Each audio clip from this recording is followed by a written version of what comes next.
This is BIV Today, the daily business video show and podcast from the journalists at Business in Vancouver. I'm Hayley Woodin. This week, we're taking a deeper look at the issue and topic of transportation in British Columbia and beyond. And my guest today is the CEO of BC's original car sharing company, and in fact, the first car sharing co-op in North America. Patrick Nangle is the CEO of Modo, and he joins me today. Patrick, thanks so much for coming on the show. Hey, thank you, Hayley, for the opportunity. Now, I know Modo predates Uber, Lyft, Car2Go, other services. What do you think the company saw back in 1997 that other companies didn't necessarily see? Well, Modo emerged actually out of a thesis project at Simon Fraser University, young lady who saw that she had a need and her friends and colleagues had a need. They wanted to live a sustainable life, live affordably without the need to own a car, use one when they could.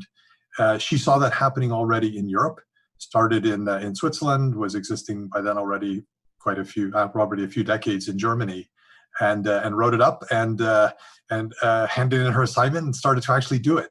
And so she canvassed a few friends in the West End, and they managed to scrape together the money for a couple of cars and got started, and it's just grown pretty consistently since then.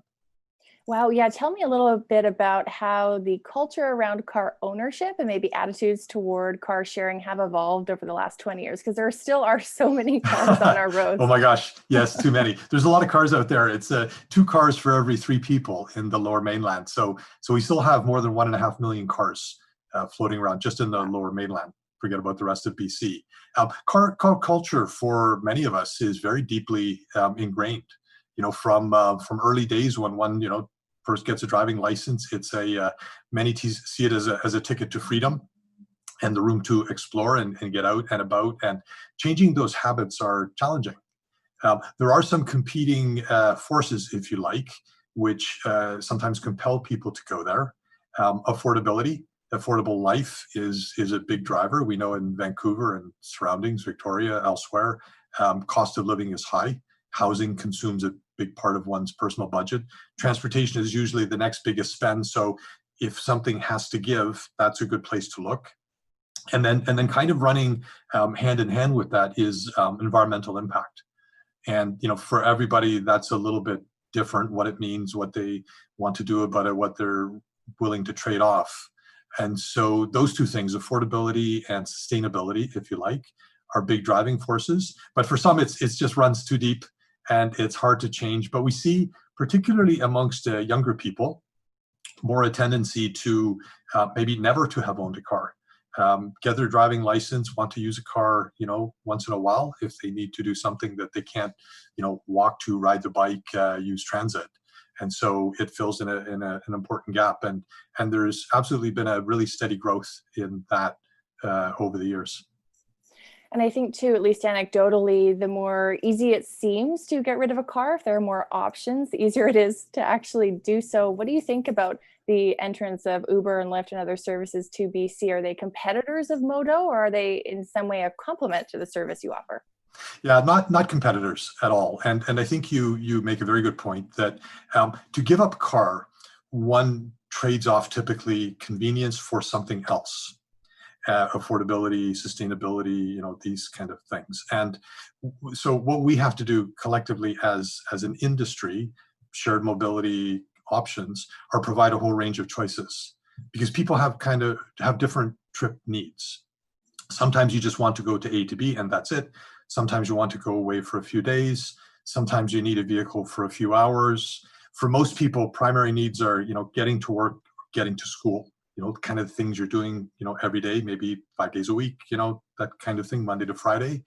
And so we need to present a whole range of options to suit different kind of needs. So, the more options, the better. Shared bikes, good bike lanes, good transit. Transit is absolutely paramount. It is the single most important mode, and everything else is kind of complementary around it. So collaboration is kind of the key amongst all the shared mobility operators, that we can provide this whole mosaic of services that satisfy needs well enough that people will choose not to own a car. Do you see a big difference in needs in when you compare different regions? So for example, Vancouver versus Victoria versus Kelowna? Yeah, those geographies are rather different in a number of different respects. Geography, of course, population density, and the extent to which they're served by transit. And so if you think about Vancouver, the closer you get to the city center, the better your options are. Big density of population, both where people are living, where people are working, great public transit, bike lanes, all of that. A lot of people can walk to work or ride their bike. You have all the options available. The farther you move away from the center, the less choice you have, the bigger, let's say, spaces between choices, even in terms of transit routes or availability of shared cars or other kind of options. Victoria's been amazing.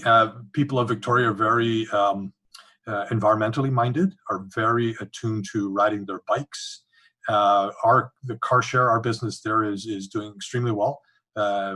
Probably the fastest growing area amongst the 24 municipalities where we're present across BC. If you look at a place like Kelowna, there's still a more ingrained car culture there, which I think is influenced by the geography. If you can't get to work or to school every day using transit, you're going to own a car. If your work is either because transit isn't frequent enough or it's not serving the place where you're going, maybe a bit more remote, once you buy a car, you're never going to use any of the other shared modes because you just have your car. Why would you? And so, transit is key, and we have all of those choices in Vancouver to get to where we want to go. That's why transit, the transit system in Vancouver, TransLink, it's the best and fastest growing and most well-used transit system in all of North America. A lot of other transit systems are seeing declines, but TransLink, pandemic aside, of course, TransLink has been doing phenomenally well.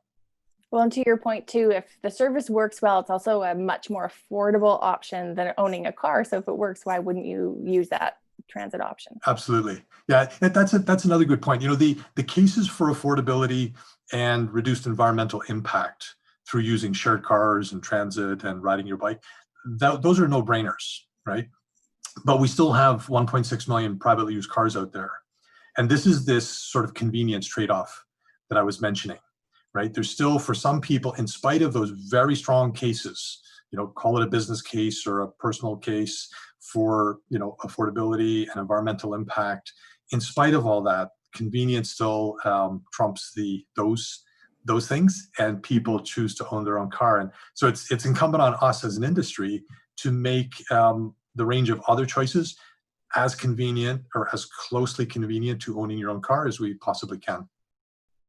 Well, I imagine a lot of those 1.6 million personal cars were maybe sitting unused for a period of time when COVID-19 happened. Do you think gosh. this shift to working from home is going to maybe force people to rethink what they spend on transportation and how they use transportation? I expect so. I mean, those cars, even before the pandemic, were sitting idle 95% of the time. So just saying. Right. But you're right. You remember in the very first days, back in late March, early April, you could walk down any street in Vancouver and never see a car. You could walk down the middle of the road, pretty casually without any problem at all. That's crept back up as we've rolled through the different phases of reopening. So we see more and more cars on the street. We see more use of our cars. But you're right. People, to the extent that people will continue to work from home, because for most organizations or people, whatever they're doing, it's worked. I suspect people will stay home probably at least some of the time, if not all of the time, and that will make a change. Yeah, and we'll see. It's too early to tell what that's going to look like. We'll see, but we're cautiously optimistic. What would you say, looking 10 or even 20 years out, are some of the biggest trends that are going to shape transportation and how we engage with transportation, and also how we choose to move around regions or communities? Really good question. There will be undoubtedly a number of factors. Urban design is probably pretty high on the list. To the extent that more of us can get the things we need and to the places we need to go walking or riding our bikes, So if we're living and working and being able to do our provisioning in relative close distance, that will be really helpful. Of course, we have the autonomous car somewhere looming there on the horizon. What is that going to mean? There will be no business case. If in the event of availability of fleets of autonomous cars, there really wouldn't be a good case for anybody to own their own car, because that will really solve the convenience question. The car is just right there in front of your door, when the time comes. And then I'll come back to maybe that's a little bit of a distant future, I think, but closer future is something called mobility as a service. And this comes back to the theme of collaboration. And we actually work on a project right now. A group of us won an innovation contest that TransLink ran a couple of summers ago. Modo, Mobi, so shared bikes, Evo, another form of car share, one-way car share versus our round-trip car share, and TransLink itself. So the four of us are working on a platform that would allow people to very conveniently use all of these modes to get to where they want to go. So for the future, it's a question of connecting people with places. What do the places look like? And that's kind of the urban planning side. And then how do we get to those places? If we can solve the convenience question through shared mobility platforms that are super easy to use, to pay for your use, plan your trip, all of that we think will be really helpful. That's really interesting. Sounds like a great project that's being worked on there. I'm curious too about your thoughts on mobility of goods, for example, as an alternative of us needing to go to the store, us needing to go to work, and having products and goods and services simply brought to us. All the Amazon boxes in my lobby for the past 6 months shows that we can get a lot to us and we don't actually need to go out. What are your thoughts on how that trend might shape transportation? Yeah, I have very mixed emotions on this topic. I love the kind of traditional shopping street, call it a main street or a high street or whatever you like. Those are kind of all in all of the neighborhoods around our communities and so on. And there's a bit of a risk of those being replaced through delivery to home. Delivery to home is very convenient. You lose a bit of the social contact of getting out and kind of getting on those main streets and maybe grabbing a coffee while you're out and so on. So the convenience is there. There is a little bit of a question mark in my mind around the environmental impact of doing that, if that's truly better or not. Just I know a little bit about this world from some of my past experiences. The way the supply chains typically work in Canada is a lot of our goods, if you think about clothing, for example, or electrical devices and such, maybe a bit different than food. A lot of things are produced outside of the country, oftentimes in Asia. They arrive in a big boat container to the port of Vancouver. They get offloaded. Most Canadian companies will have, if they have a warehouse, they'll have it in the area around Toronto, Mississauga, sort of west of Toronto, that area. The goods will move all the way there. Then somebody here will order something online and they'll have to come all the way back, often because people, the tendency in online delivery has been shorter and shorter, overnight, even to same day. And so that creates a fair amount of sort of environmental stress, right? You have to put those goods from Toronto on a plane, and then you send them all the way back across the country, and then they get eventually onto a truck and sorted and delivered to the house. And so I'm a bit of a mixed mind. From a consumer point of view, super convenient.